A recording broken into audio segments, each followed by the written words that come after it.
guys got it? All right, hard work on three, sprint to the next spot. Ready? 1, 2, 3. Hard work. Sprint to the next spot. Don't walk. Get there, get there, get there, get there. Program. Can you discuss what it's like to operate a program where the expectations are always to get to a Final Four and win a national championship? Well, first of all, you like that. I don't know if I should be quiet or not. It's an unusual deal. It is. But I like that kind of standard because that means you've been winning a lot of games. But it is hard. There's no question. I think the most difficult thing there is in sports is to have teams that stay at the high level year after year after year. But that's what it is, so that's why we've got to coach it and see what happens.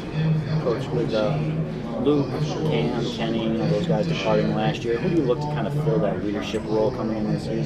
Well, this would be where I would invoke the Rick Pitino quote that I don't see Cam, Luke, or Kenny coming in the door, so somebody better be able to do it. You know, we had Kobe and Nasir, two very good freshmen that have moved on, and we've got Cole and Armando, two very good freshmen for us this year.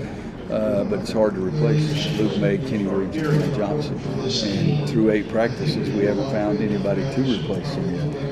Not only were they shooters, they makers. And you know, I like makers better than shooters all the time anyway. But what you have to do is figure out another way to be successful. So we got to be a little better defensively, we got to be a little better rebounding, be able to run a little better, defend the rim better, score better around the rim.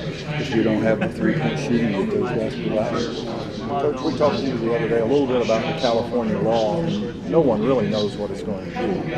Is it time to modernize those rules to allow that? And do you see, will it be disruptive to a team to have somebody making a certain amount and somebody making another? I can't answer any of those questions. I don't think anybody can, except for saying we definitely need to move. We've been moving at a snail's pace with everything we've been doing. The last several years, it's gotten much more student-athlete friendly, which I think is good. The cost of attendance, money to all the student-athletes, I think is great. So we're moving in that direction, but to me, possibly the best thing out of this is perhaps these movements will spur the NCAA to do it better, quicker. I really don't want politicians making our rules for us. They should, as Mark Few said, stay in their own lane. We've got a lot of crap going on in our own country. Let's take care of that before we worry about basketball and football kind of thing. But I do think that perhaps that emphasis on their part of the politicians may spur the NCAA to make moves quicker. No one knows what it's going to look like. It's hard to even think about making a comment. And, you know, when they say it's going to take effect in 2023, my standard answer is I hope I'm on the right side of the divot in 2023. I don't know what it is. Amen to that. Coach, how do you see using Leaky this year? He's probably one of your more flexible, versatile players. How's it affecting you see him? It's extremely important to us in a lot of ways. He's our most important player because he can do so many things.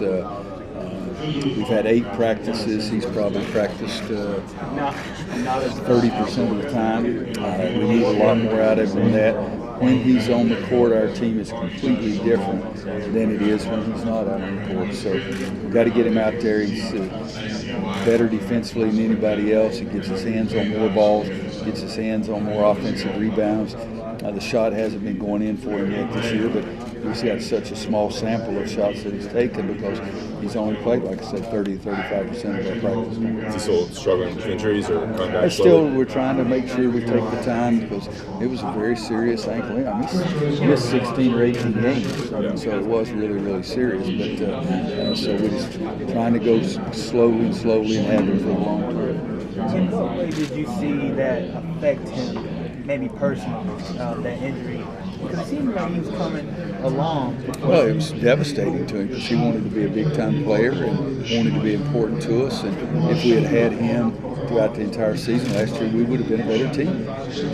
No question about that in my mind. And so, you know, if a young kid gets hurt as seriously as that, misses, you guys probably know, 16 games, whatever it was, that's a tremendous blow to him.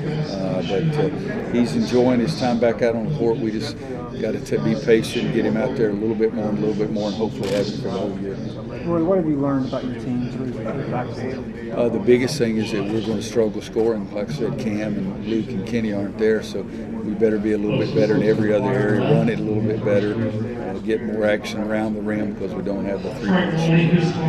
In what way have you seen Brandon Robinson improve, and what do you really want to see from him this year? Well, B-Rob and Garrison have been the leaders. They've been there longer than anybody else. I think B-Rob is defending better than he's ever defended. His shot is going in, and I think he did a nice job last year improving his shot and getting it to go in more for us. And they've been the two leaders. The point guard by the position itself is a true leadership position. But once you take it out of the point guard's hand, B-Rob and Garrison have got to be the leaders for us.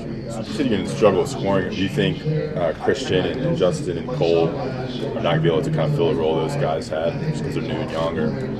I don't think there's any doubt that they're not going to be able to. Just look at the stats. We had three guys that scored double figures. Cam was number one in the ACC in three-point shooting. I don't see that guy out there on the practice floor. I think Cam was like 4, 5, or 6 in the entire nation. Kenny was the best defensive player we had. Luke May, and you don't have to be a nuclear physicist to see that those guys aren't those three guys. So they got to help us in other ways because they're not those guys. And, both those guys, Justin and Christian particularly, they're going to be able to handle things more easily than freshmen. If you don't get all the recruits you want, you have to take a lower-level freshman who doesn't have as much ability nor experience. Right now, then, we take 2 grad transfers. They have the experience, so they'll handle the adversity better and be able to do some things for us that typical freshmen do. In what way has Garrison expanded his game? Not as much. Right now, he's had some problems with his wrist on his shooting hand, and so he hasn't shot it as much or as much as we want him to, because we need him to be a bigger scorer for us this year, and we haven't seen that as much during practice, but we have seen him more aggressive of taking the ball to the basket, rebounding, and trying to score right then. Outside of Garrison, who's setting the defensive tone for this team this season? Right now, no one. And that's the point of concern too. But guys, we've only had 8 practices. The news is that Sunday was October 6th, I think, and we play again on November the 6th, so we've got another month to work on it. But Cole is going to be good defensively. Armando will block some shots around the basket that we haven't been able to block recently, but Garrison's by far the best defensive player. B-Rob would be second. How has Cole done through the first 8 practices? Cole's done very, very well. He's a complete player. He tries to do it on the defensive end of the floor as well. I don't even know if I've even raised my voice at him a single time so far this year. And he needs to get prepared, because I'm going to do it at some time, whether he deserves it or not. But he's really playing well. Coach, how has Brandon Robinson stepped up into his leadership role? How has Brandon stepped up to his leadership role and your expectations? Yeah, he's been it's an easy route for him, because everybody looks around, he's the old guy. So he's got some respect right there, and he's handled that part of it very well. But he's stepping up and giving me a different view, a different opinion. And it's been a very comfortable role for him. And defensively, he's done some good things in practice, probably more so defensively than he's ever done in the past, and still making some shots. So he's got a little bit of the credibility, because he's played pretty well too. Roy, the ACC is doing the All Access program. What was the thought process going into that? Was there any apprehensions on your part of letting them in? Oh, there's apprehension on me talking to you guys. So, yes, but it's the world we live in, and it's what we do, and it's something that they say all of our fans really appreciate, really enjoy. And, it's a new world, and I think I'm begrudgingly changing a little bit myself, but it's a changed environment out there, and we'll see what happens, how much they do like it. There's been a clear uptick in recruiting with Nasir and Kobe, and this year with Cole and Armando. And I know you can't talk about the recruits you have committed now, but what do you think has been a big change with the uptick in recruiting?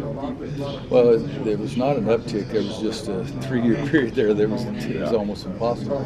But everything else, I mean, as I told you guys that have been around, we had too. I mean, the first 10 years we recruited 24 All-Americans, and then for a 3-year period we recruited 1.